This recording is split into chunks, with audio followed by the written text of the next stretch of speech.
Ça la ronde ntango bato balobaka kolia na mwasi kolia na ndoki basi batonga mboka te et ça la ronde ni malobo tango ka mibali baza koloba ngo Noa aza mwana elobeli to senga ete ayaka kanzamba kabela bisoye Noa aza mwana moko oyo amoni pasi mingi na kati ya bomoi elaki maladi moko ya makasi mingi maladi yango eza leucémie eza cancer ya kati ya makila toliaka biloko o peut-être na poto oyo tozolia ezopesa bato ba cancer ebele toaki oui azoki pe crise épilepsie mama Mariam c'est pas vrai eza pasi mingi na 11 mois asalaki montant ba pekisa bandeko boya kotala ba hôpital te bandeko na biso ba monaka mabe eza pona ko protéger mwana pour que ba anticorps na eza faible si akotaki na koma oui tango virus wana yaki ako baby sanzoto neti esala ba court circuit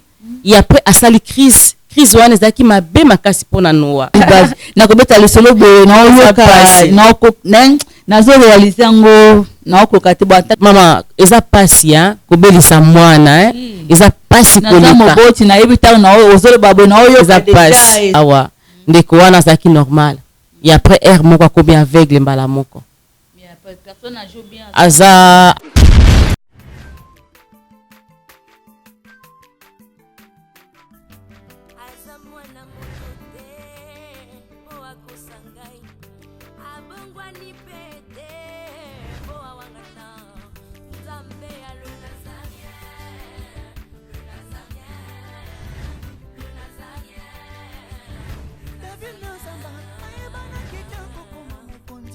la démission est belé dans l'andara tout ça donc félicitations. 5 ans déjà Eza est belé les Nazaréens parce que avoir une structure et tenir ne fût-ce que 3 mois il y a Pamba Eza li pendant mois mbaté. Moi ce que je vous demanderais enfin ce que je souhaiterais Eza que Bokele Lissous. Maman Tiffany, chapeau bas. Je sais que c'est dur, mais continue.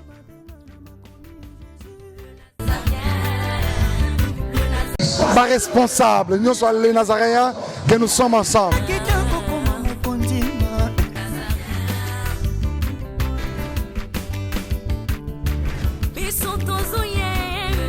motema mangai montondi na sai po ete nebi ete boza ebele baike kolanda site na bino bolingaka mingi Nazaréen News site ya bana nzambe vraiment site esepelesaka bino nde nalobaka ntango nyonso ezalaka mibale te misato te ezalaka moko site ya bana nzambe ya solo bisiko bosepelaka na ba différentes émissions oyo elekanaka na oyo esika bongo boza lelo susu na tranche na bino émission bolingaka mingi maloba ya mwasi ta tranche otombelaka bino kaka unique mabasi otopesa bango maloba boloba nini o bango baza boloba nini o bango basalaka bo maloba mwasi ya lelo na mbeli bino encore une fois Pasteur Jolie Badi o bomonaki na émission ya table sainte mais na tour wa na casquette ya maloba ya mwasi oyo nazo tourner vers ye puis na lobi na ye shalom Pasteur Jolie Badi. Shalom maman Mariam.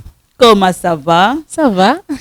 OK, ya mopesa bande ko mbote toke nango kumisa nzambe kopema kotambola koloba ezangolo. Amen. Bongo nzambe to zanga ko zongisela matondi na oyo asali toza compter parmi les vivants mokolo lelo.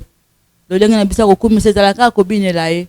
Tokobina le na nini na trône kaka nde makambo te trône mama okaki lisolo ya trône kuna na Belgique na yokaki trône ebinisaki biso na village Temba eza kokoba kobinisa biso partout sokako ozape boye okuti album trône oleka boye bachene autre koloba te tobini elongo na baza kolanda biso de partout dans le monde entier. C'est parti avec la régie.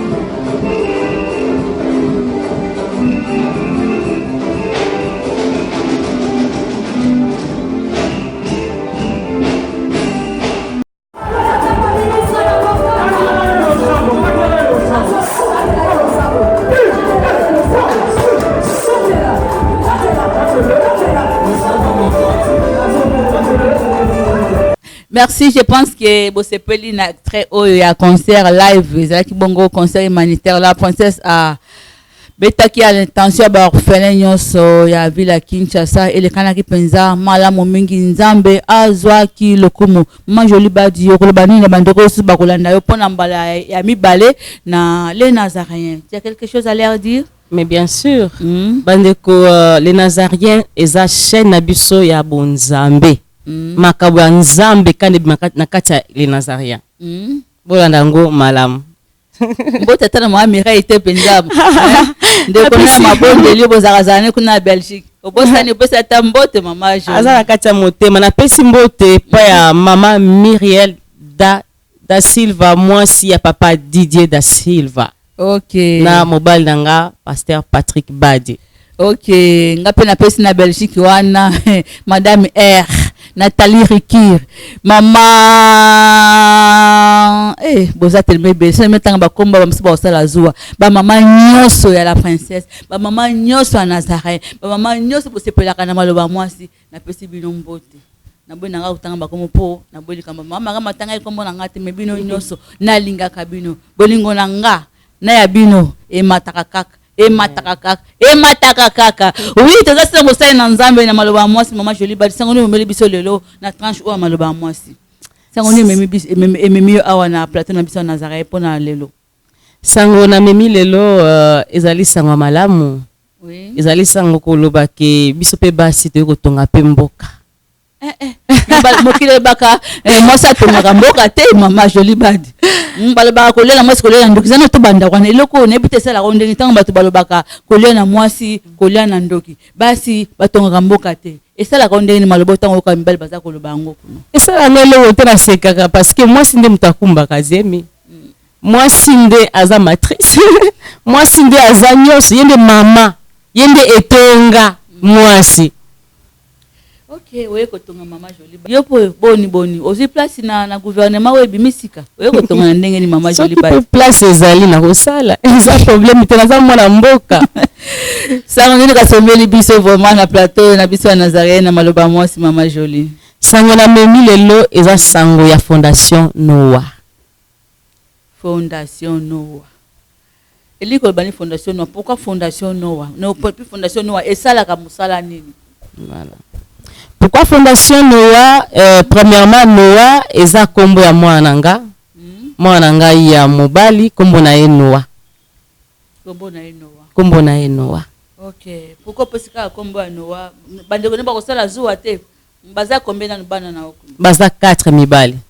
Nika Noah po anika opesa kuma Fondation. Ende fils aîné ou comment? Noah za mwana misato. Mais pourquoi ka osali choix Noah? Osali kote te ba msuba ko bakosilika te parce que nzambe mutu aza na ngolu na ye. Noah aza mwana elobeli tosenga ye te ayaka nzambe akabela biso ye. Et alors pourquoi topesi komba Fondation Noah? Parce que Noah aza mwana moko oyo amoni pasi mingi na kati ya bomoi abotamaki normal. À partir à 10 mois aza mwana moko abelaki maladie moko ya makasi mingi. Maladie yango eza leucémie, eza cancer ya kati ya makila. Yo babenga ngo leucémie. Leucémie. Ba origine ngo à cet âge là maman joli badi pasteur joli badi. C'est possible moi na âge ya 10 mois lobi abela leucémie cancer ya makila et utaki wapi? Sincèrement nayebi te. Tout ça qui ba examen eza héréditaire te. Nga na na cancer te, papa na bango abela cancer te, côté ya famille na nga ya maman na ya papa maladie wana ezalité. Eza dit peut-être à biloko o toliaka. Biloko o peut-être na poto o tozolia ezo pesa ba cancer ebele. Je pense c'est ça. OK, na kobota ya Noah ndo lobia après 10 mois ndé kozwa maladie ou leucémie et maladie ya mwana Noah ndé sali te o sali lango fondation ou comment beta no lisolo. D'où est venu cette idée là de faire une fondation? Moboti ya mwasi ye nazala mingi na mwana hôpital. Pasi nyonso oyo komona oza komela nyonso oza kosambela nzambe mwana azali kosala ba crise épilepsie pe na kati azwaki. Oui azwaki pe crise épilepsie mama Mariam. C'est pas vrai. Eza pasi mingi na 11 mois asalaki montant bapekisaka bandeko boya kotala bato na hôpital te bandeko na biso bamonaka mabe ezala mpona koprotéger mwana pour que baanticorps na eza faible atrapaki virus moko eza RSV eza virus moko ya rime oyo yaka toujours na rime na kosukosu virus eza virus moko ya mabe makasi mpona bato babelaka mingi bamaladi wana ya cancer wana virus wana ekoki komema mpe moto na mpe na liwa mpe akufi me cancer na yo emeno na liwa te pendant que banticorps ezalaki susu makasi te azalaki exposé na kozwa infection nyonso si ezali bongo mama et puis qu'est-ce qui s'en est suivi après kobela na ye abimaki na hôpital si akotaki na koma oh oui tango virus wana eyaki akobebisa nzoto virus wana ekoma comme anticorps nyonso eza ya kokufa virus wana ekomaki ebebisi nzoto nyonso mwana asalaki 41-42 de fièvre bakoluka bakisi nyonso ezokita te jusqu'à ce qu'il y a commencé la crise d'épilepsie la crise wana provokaki na niveau ya cerveau na ye azwaki problème ezwaki déchirure neti esala ba court circuit et après asali crise wana ezalaki mabe makasi mpona noa joli base nakobeta lisolo boye nazorealize yango naokoka te boatake mobetukaki parenthèse wana lisolo ya fondation noa nde botami à partir ya maladie ya mwana d'après yo n'est-ce pas oui et bongo ba objectif ya fondation noa ezani et pourquoi nano osali fondation mpona intérêt nini mpona but nini et pourquoi fondation noa ndenge nzambe amemaka bana na ye des fois na kati ya souffrance nzambe akomema ye pour réfléchir pour que osunga bato mosusu ndenge yesu masi ayaki akufaki mpona biso mpo tozwa bomo ya seko yango wana des fois malade des fois eyaka mpona ke motu a réfléchir fondation noa eyaki di ya makambo oyo nyonso ekomelaki ye baobjectif na biso tozali kosunga mpe bana oyo mpe bazali mpe banoa mosusu oyo baza na kini awa oyo baza na baproblème ya maladie grave oyo baza na problème mpe ya kotanga oyo baza na problème baza na baboti te baorphelin mpe bato baza na baproblème ya bamama bateka mpe bamapa na nzela aza na moya kotangisa mwana te pourquoi pas kosunga bato ya ndenge wana mingi eza mpona bana oyo bana baproblème ya maladie grave mpe na baekole neti touti na ekole moko boye eza institut pas moi ekole moko komona yango institut pas moi kuna bokende kosala eza pastoleli makasi koleka ekole wana tobimaki badon tobimaki basapatu bilamba bajouet mpe na bakaye na ekole wana baba eza te bana bazofanda na se na commune na ngaliema institut pas moi ngapi natanga na ekole wana te mama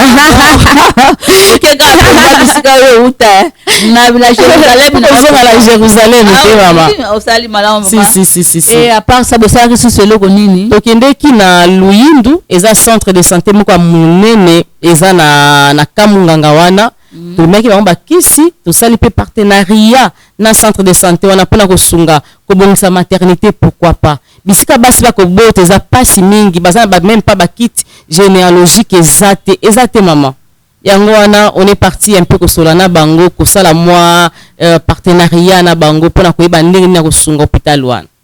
Et ça fait combien de temps Fondation Noa a coexisté, maman, Pasteur Jolie? Ça fait une année à Pamba. Une année, oui. Ok, ça n'a nous bébé, hein? Oui. Oui, ça n'a une année de moi, on va dire que tambola une année. Ah, bah, tambola déjà. Petit Noa et Azo tambola une année. Et bah j'ai une activité aussi au sali durant une année. Oh, ça tu comment on a la première sortie nango, to première donc au sali bien na une année société de makamusus.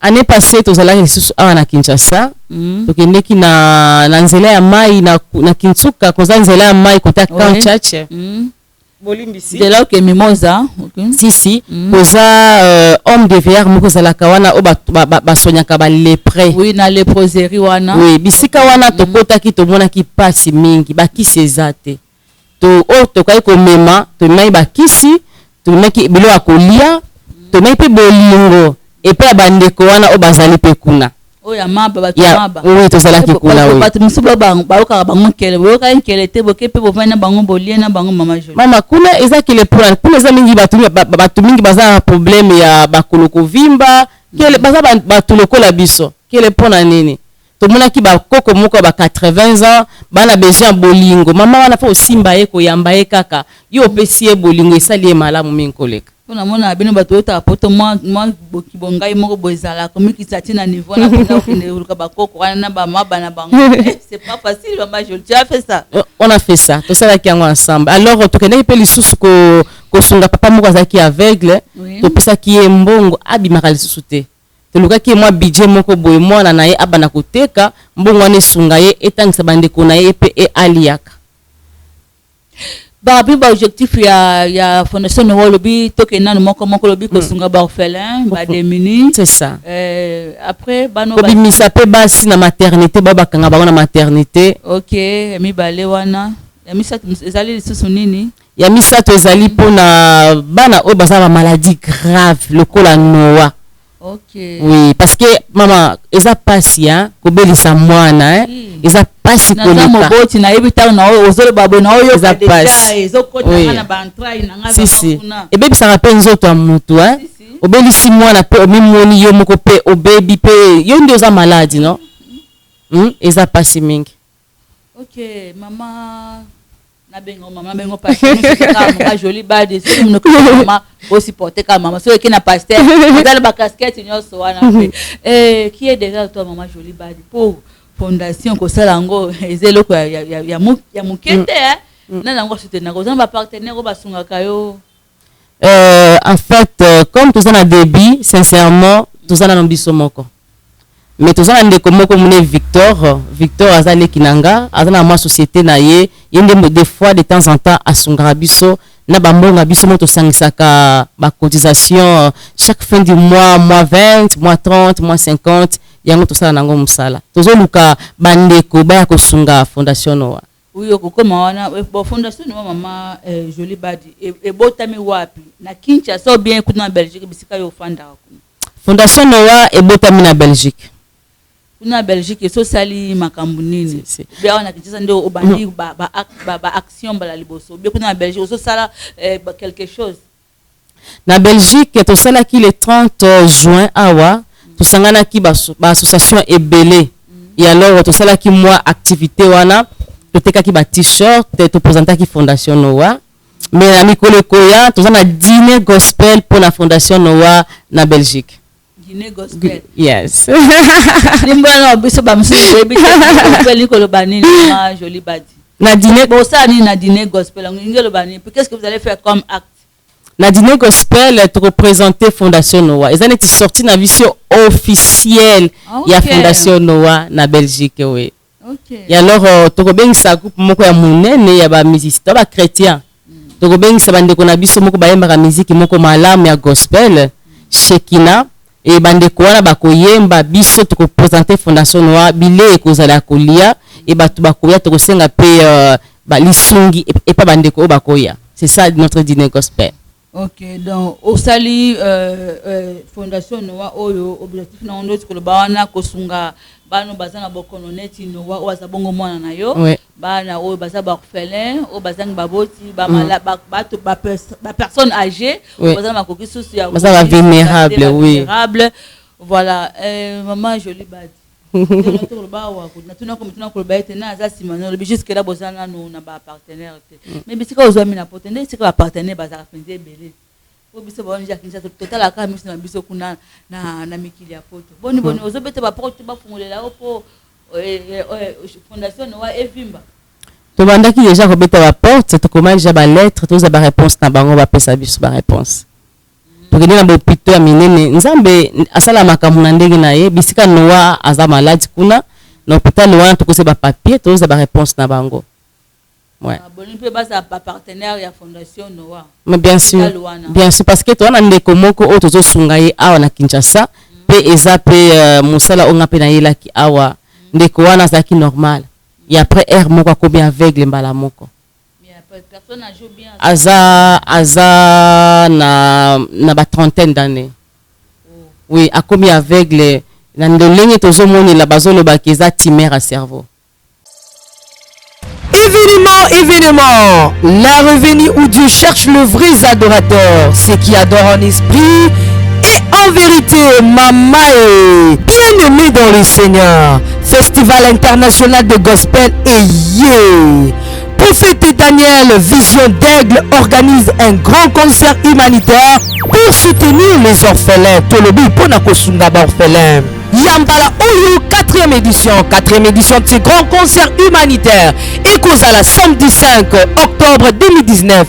Le samedi 5 octobre 2019 à partir de 15h juste. Et si l'inanoté Tozokoba Sekokoba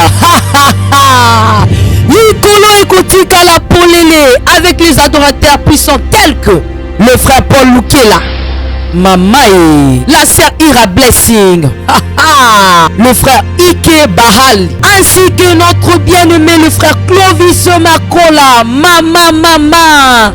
Yabouye Nasanga, Nakozanga te. Participation pour soutenir les orphelins Tolobi. Droit d'entrée, une seule adresse en France. Espace Paul Éluard, Ndebisika Togokutana. Pour tout contact, appelez au numéro. Et Pakolami Ekosopana. Bienvenue à tous. Atanya ukondoko namona yo nachayo na mwamba na minito na kata pena katikata saki ya fufu. Oui, allô est-ce que tu bonjour. Boni. Et l'autre côté, et puis qu'il y a mon bureau à travailler tes micros. Donc dès que ça on a eu galère na niveau 0. Tout ça la boy. Moi il naza na mbongo vraiment mingité. Mais nazo tchela bino moi mkio naza nango na agence moko boy Nazareta.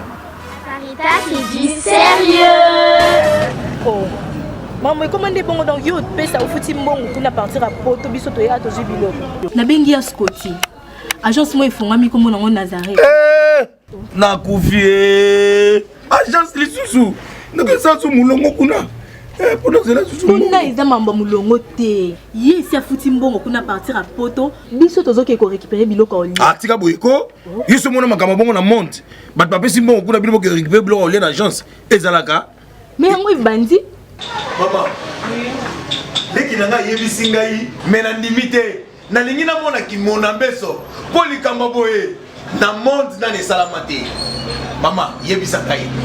Bapesi mbongo kuna biso to récupérer biloko kolia awa. Ya solo boutique Nazareta ezali boutique où ezali à distribution ya produits alimentaires. Ah! Nasali poto sunga bandeko oyo même ba oyo bazana na peu de ressources comme la poété bandeko on bazana niveau Kinshasa même avec un petit rien. Donc à partir à $10, $15. Donc so na mbongo te ndeko na poto ko sunga yo a ozika biloko kolia. Eh maman Nazareta nzamba pambola ya bakise mikole belé awa na sena mokili. Et bongo awa tozawa poto yeba adresse awa. La boutique Nazareta est ici à Kubungate, toza sur avenue Monkoto numéro 1, direction Elengesa. Face à face na église catholique Saint-Vincent. Ah, direction Elengesa, Monkoto numéro 1, à face à l'église catholique Ah, c'est ça, l'école. Bon numéro de téléphone, vous avez monté déjà, vous avez un 3 numéros pour Paris, vous avez un numéro pour la Suisse, vous avez un numéro pour la Suisse. Ah non, non, non, non, non, non. Nazareta vous avez la Congo Sili. Julia, ngana kangisa kia fufu. Eh, ya modé, yo bandika na fufu. Oui, pour la Nazareta, tu as un système en bimbi, dans Bongo Shingo. Bon, ok. Vous allez Silio. Ça c'est du sérieux. Alors il faut que sungaye, il faut que ça soit examen à makila, que ça soit scanner et après toujours le résultat wana toloki bandeko ba sungaye pourquoi pas bandeko ba sungaye pe akende ba sale ba examen ba traiter pe jusqu'à ce qu'il pe comme normal ko la batunyos. Ok, yangwana vraiment na osepela malheureusement à la retraite ils sont à solo là ko la penda sport pour la fondation Noah et les kaka bana nzambe bisika ko cha misolo na bino yango la fondation Noah ngana olebela to mama je na pe no na pe si autant penda o lancer appel pour na bana nzambe pour na lisungia fondation Noah ko olebana bana nzambe nini bandeko bana nzambe tomoni ke biso moko tokoka te tosangisa maboko na biso mpona kosunga fondation Noah. Fondation Noah ezali fondation ya biso nyonso, bandeko na biso nyonso oyo baza na Congo na bao baza na mikili ya poto, surtout bandeko na biso oyo baza na Congo awa nde bisika siège vraiment ezali. Bosunga biso na même pas kaka mbongo te, kosunga ta pe na bilamba, kosunga ta na bolingo, kosunga ta na lisungi na conseil, pourquoi pas pe na mbongo. Toboy tembo yo vanda kana poto ba kosunga ba ko contacter ndenge ni so mutaza na Kinshasa pour contacter fondation Noah. Fondation Noah numéro moko te numéro compte bancaire ce qui moyen za ba ko virer ngo kuna mbala moko ou comment. Si na poto toza na compte bancaire. Je pense mama Maria makotiango na bilili nyonso bandeko nyonso bakomona ngo na bilili. Mama Tiffany oui. Mais numéro ya téléphone na biso ya poto ezali 0032 oui. 467 60 77 98. Wana ezali ya poto. Toza na Facebook ezali fondation Noah. Numéro ya téléphone. Moi je l'ai le bambangu bangu. Numéro de téléphone ezali 0032 oui. 467 60 77 98. Obetima libaku bandela mama joli. 0032 oui. 467 60 77 98. Ok, mais pourquoi pas na l'église peut kuna tambola kobeta ba porte bien sûr relancer appel à Nazareth lande makanango tobi ke bato bakolanda, mais pourquoi pas ko na l'église ko vulgariser ko sala ba campagne ko lobela si la fondation Noah ozokata osala ngote na l'église ko tambata na l'église et sika ba communauté congolaise za ba bindele mususu pe baza si to bandaki yango déjà na poto be awa poto sali yango de temps to sala ki conférence à maman on a lancé to chaki vraiment to lancer qui fondation Noah to senga ki pe lisungi mais lisungi wana ekineki pona ba maman ya biso ya ba veuve ba maman oyo baza na besoin ya lisungi ya. Ok, bon fondation Noah bo yoko kande muto zali promotrice nango to babenga nani DG nango équipe ya batu combien papa baji pesa na kati na batu combien na kati baza kosimba fondation Noah. Fondation Noah na Belgique tozali ngaza mama présidente toza mama Mariam Omari aza vice-présidente ndoi nanga na poste Mariam Omari Faila il faut la sanga penza ndoi nanga moi si moko aza na connaissance ebele vraiment aza maele makasi lokola yo mama je pense ba kombe ko kana nani Omari na Mariam il faut la sanga na ndoi nanga wana toza mama Leila aza vraiment chargé mambo mbongo mambo ba publicité mambo Facebook na biso agira kango vraiment malamu. Toza na mama Masiala lo papiame aza chargé makambo logistique wana ya lotona noko Victor inaza wa sponsor na biso asungara biso ndambo. Mais awa pe na Kinshasa toza na comité oyo toza plus ou moins 10 personnes. Mais toza pe na WhatsApp et numéro WhatsApp na zolingana pesa yango si c'est possible. Oui, pesa WhatsApp. Numéro WhatsApp na biso fondation Noah ndeko Caleb. Et alors numéro na ye bolimbisa bandeko nazo bimisango. Je t'en prie. Bolimbisa vraiment inda za secrétaire na biso fondation Noah aosala musala malamu na mboka oyo wiwi musala moko malamu aza na Kinshasa awa. Numéro ezali 00243 82 72 62 5 5 5. Encore une fois 00243 eza numéro na biso na Kinshasa 82 72 62 555 eza numéro ya biso ya fondation Noah awa na Kinshasa. Ok, tozo kende lentement merci remana ko suki se mission na biso mama Jolie Badi tozo na mo expérience mingi parce que mingi biso pe na Nazareth tozo ka ba donc tozo ka bandeko ba simba maka batindaka misolo batindaka peut-être ba bien matériel pour na kosunga ba orphelin mais mingi tango to koma na ba orphelin to pena na ba homme de vie to ka ba rapport mingi ba de to na ka biloko yo batindelaka bana to bakolo to pe ba vieillard bisika bongo ezaka destiné comme la bango mais comment rapenza ndenge esengelité boni fondation no est-ce que bosa on a l'canicité ya ko dribbler bato est-ce que biloko bato bana pese bando comment pena réellement na bato esengeli si Maman Mariam d'abord Fondation Noah eza pona mwana na nga moko eza pasi mingi pona to dible mwa biloko toza na équipe mobimba équipe a suivi ezali tokena na biloko wana kino na source tokena ngo to pesi bandeko bakoleka pe pona kosala suivi ke bandeko nyonso bazwaki biloko wana ekomaka. OK, peut-être nous bo sala exception mais ça passe bien. Toza bana nzambe te mama. Bon le quoi bozambe za na kati na ndimelio na ndimelio pona. OK, vraiment na lingi so lancer appel pas seulement pour na baba na nzambe et aussi des païens. Oui. Donc o ba ibi nzambe te bazana misolo mama et joli badi o ba dilapida kango ta musumo na ba concert boye samedi akani penza bois mobimba sumo ba champagne ya ko sala boya panzi penza pona bango ko lancer pa appel te ka bana nzambe te ba jalo lengi ono ko bana bango nini ko bana ndaka pele Nazarien. Si c'est ça. Mo pona bango bandeko tozali ko lancer appel pona boto sunga Fondation Noah bandeko nyonso bazali ko respirer le ko la Bible lobby bandeko nyonso bazali ko respirer ba komisa nzambe to sunga Fondation Noah soki tozana moyen ko sunga Fondation Noah te ko benga na numéro to ko epele lisusu awa ezali 00243 82 72 62 555. Voilà pour la Kinshasa. Pour la Kinshasa. Merci pasteur Joliba déjà qui be maloba moi si le basuka pona lelo puis ba perspective d'avenir ezani ya mboko ben le basuka ba projet ni ozana ngo dans les jours à venir pour la Fondation Noah. Ici tozana projet ya kosomba baba pour na école wana ya pa mwa wana nde loko vraiment toza vraiment kosenga bandeko bosunga bana biso bafanda quand même esika moko ya malamu comme école pe comme gratuit tosunga pona kotonga pona kosala baba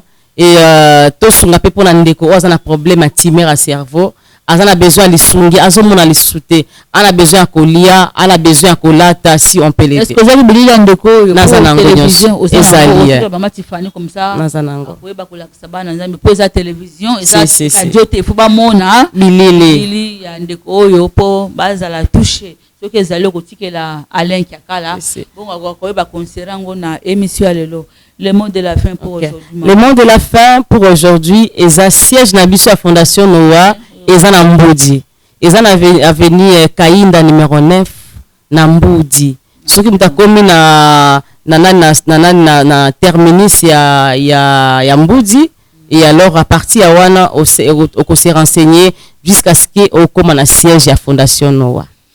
Merci mingi vraiment esengo etondi moto masusu koyamba moko ya basai na nzambe moko ya mama otana miki ya Belgique ya ko visiter biso na plateau na biso na Nazareth pe ko partager ba moment oyo malgré l'occupation na ya tiki yango kaka ko pambola bana pe ko lancer message na Oitali Bongo Fondation Noah pona lelo to siki awa na pesi mbote na ba ebanso batikaki misala na bango pesi biso tango ba pesi biso matoi na bango pona koyoka biso pi mbote mama Tiffany mokwa mwasa mabonde bisika za pe na retraite kuna osai na nzambe bondela pona biso bondela pona convention ma parce que poza parmi ba oratrice nzambe penza asai la biso ya minene mwasi amiyeba quand une femme se découvre des thèmes ya convention na biso et kozala bongo du 25 au 27 septembre.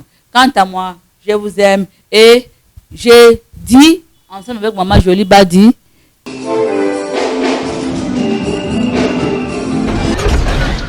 Soki osengi ekopesamela yo kasi luka okozwa ASDEF yango yo eye yoka signification na yango Association de soutien pour la défense des droits des étrangers en France. Oyoki malamote na lobi Association de soutien pour la défense des droits des étrangers en France. Kaka soki outi na Afrika, soki outi Afrique, okiti na mboka ya France.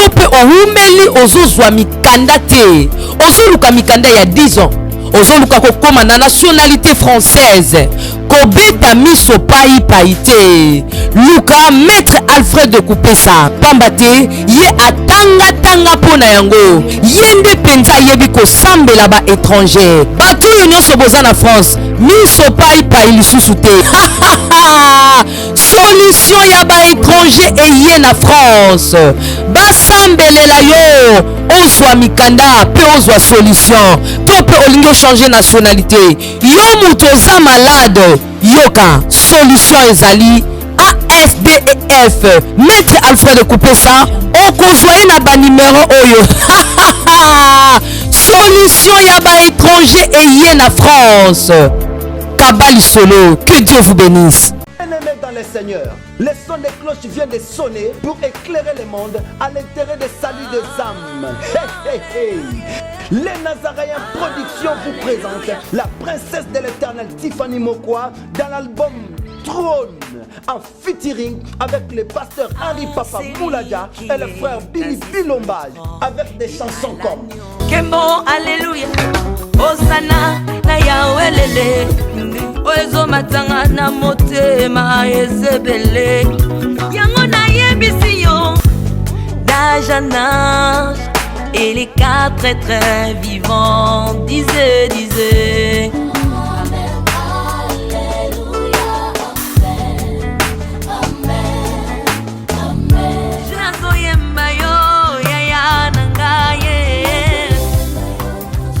Yozali Isolo nanga ya tango pasi ya Procurez-vous massivement de cette œuvre à travers les plateformes de vente et de téléchargement telles que Les Nazaréens TV, Amazon, iTunes, YouTube et autres. Les DVD et les CD sont déjà disponibles. L'album Trône toujours en marche. Déjà en France, appelez-nous au plus 33 65 93 16 781. Mamae, Bateau France, ce n'est pas encore fini. Comme je le disais, contactez-nous au plus 33 65 93 16 781. Une seule adresse. Au numéro 112 de l'avenue Songololo, croisement Prince Kassavubu, dans la commune de Kinshasa. Que El Shaddai vous bénisse. Azamwana motote po akosangai abongwani pete po awangana Nzambe ya le Nazarien